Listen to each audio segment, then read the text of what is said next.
The American Red Cross is sounding the alarm on blood donation levels, declaring a nationwide emergency. The organization says the number of people donating blood has dropped by 40% in the last 2 decades. Here to talk about what's behind it and the impact are Joy Squier, spokesperson for the Illinois Red Cross, and Dr. Glenn Ramsey, medical director of the blood bank at Northwestern Memorial Hospital. Welcome both of you to Chicago tonight. Dr. Ramsey, how is this blood shortage impacting hospitals and patients across the country? Yeah, it's a significant problem for hospitals when you depend on a constant blood supply. We estimate in the Chicago area a patient needs a transfusion about once a minute. So there's a constant need for blood.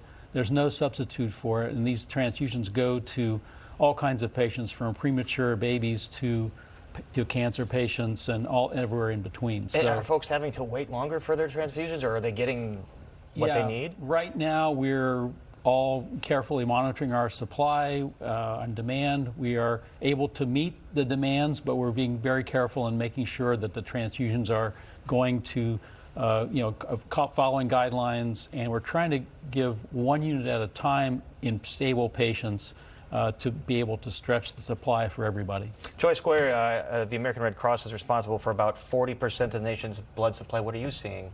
Well, the Red Cross did sound the alarm about the blood shortage, because typically coming out of the holidays, you might see that because of the holidays, because people are busy, that blood donations drop, but it was pretty significant this year. Between Christmas and New Year's, we lost like 7,000 units, and those are units that would go to hospitals. Now with the cold weather, that's exacerbated the problem even more, but we need people to donate. Only 3% of Americans donate in a given year. And Dr. Ramsey, can you give us a quick lesson in how blood banks work, because blood doesn't have a very long shelf life, obviously? Right. Depends on the kind of blood you're getting. The red cells we think of can last for up to 6 weeks, but can be used very, very quickly in emergencies. The platelets that are given to patients with, say, cancer or bone marrow transplants only have a shelf life of 5 to 7 days. So it's a constant, day-to-day process of keeping enough inventory available. And Joy, you mentioned only 3% of Americans donate. Is this something that people just got out of the habit of doing in the recent years? Does COVID have something to do with it?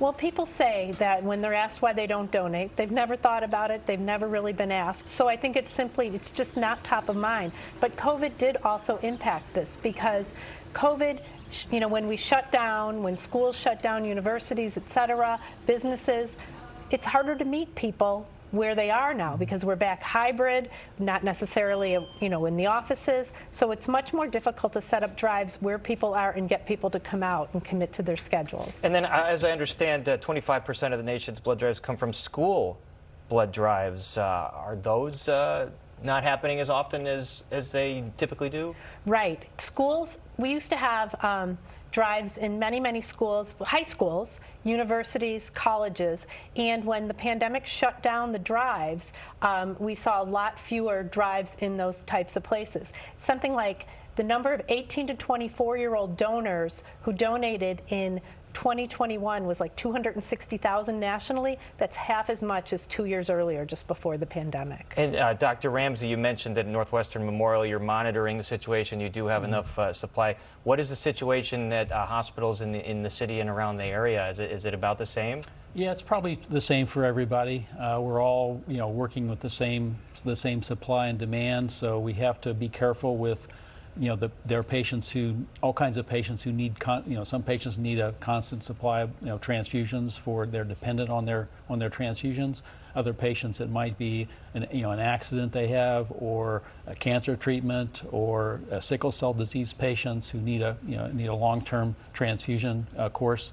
So there's all different kinds of patients, and we have to balance the supply to try to meet everyone's demand. It's very difficult when things are tight. So Joy, to get more people back in the habit, remind us what the requirements are, age requirements, blood type. So any blood type, and you don't need to know your blood type to go in and donate. Anyone can go in. Age 16 with a parent consent, 17 without, 110 pounds. It's really pretty simple, and you're in and out in about an hour from top to bottom. The actual blood donation is only about 10 minutes. And Dr. Ramsey, with the flu and with COVID on the rise again, are you worried that might impact future supply?